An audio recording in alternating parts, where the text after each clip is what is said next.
All right, this is Dylan Bowker with Prospect Fighting Championships. This is a PFC 13 at Rebel in Toronto, joined by a victorious Serge Dancos. How's it going, Serge? Going good, Dylan. Thank you.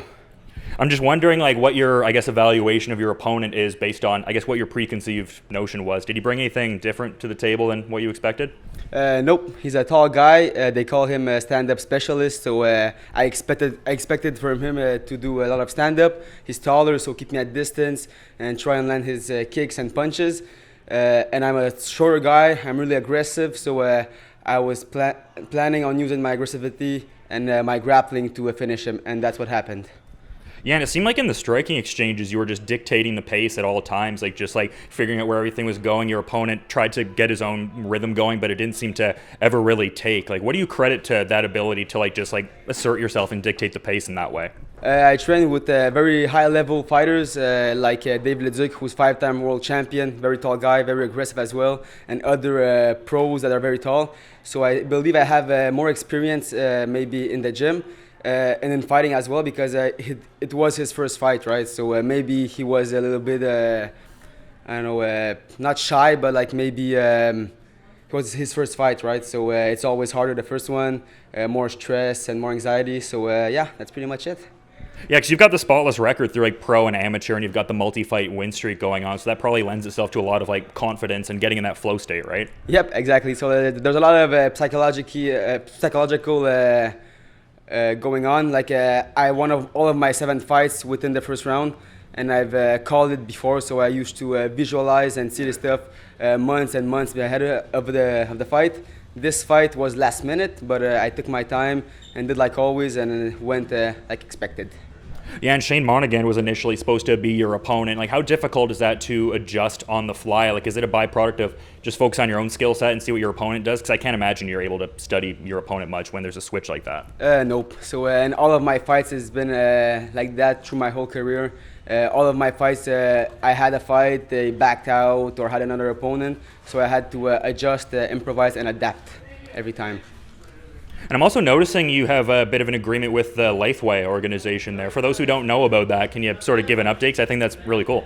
What do you mean by that? I saw you had something that said you'd signed with the WLC, the World Lethwei Championships. You were training with David Leduc at one point? Yes, that's right. So I have lots of goals, and Lethwei is one of them.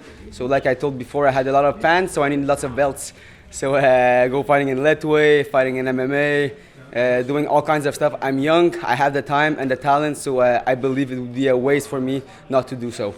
And what kind of confidence does that give you training with a guy like Dave Leduc, who's regarded as, the king of that martial art?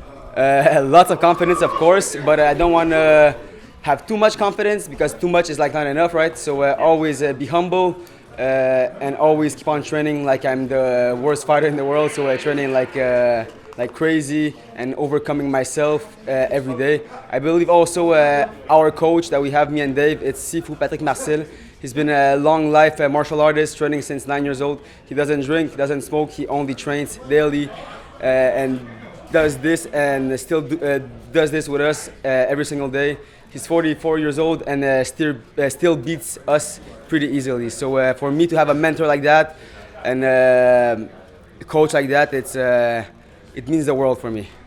And some interesting training conditions. I noticed the elevator circa November 2019. What's that all about there? That looked kind of interesting. The elevator is something.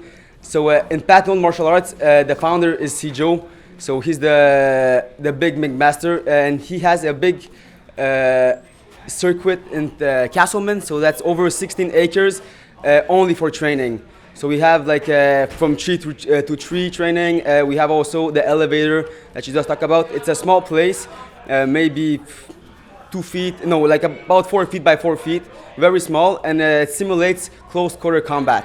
Oh, yeah. So in an elevator, you get attacked in a washroom or whatever. And our Sijo, the master, he was really into street fighting, so kung fu, so very self-defense with the headbutts, the elbows, and all that stuff, really intense and really aggressive. So for him, there was nothing more important than being intense and being ready mentally for what's about to happen. Yeah, for sure, man. I mean, that, ready mindset is key, but you've been really good with your time. Is there anything you want to add as a parting thought as we're kind of wrapping up, though? Or I'd like to thank you for your time, for coming up to interview me. Let's hope we'll see each other in the future. I believe so. And I would like also to thank PFC for the opportunity and looking forward for next fights. Thank you very much. Serge Dancos notching a great victory here over Noah Crosswell. This is Dylan Bowker with Prospect Fighting Championships, PFC 13.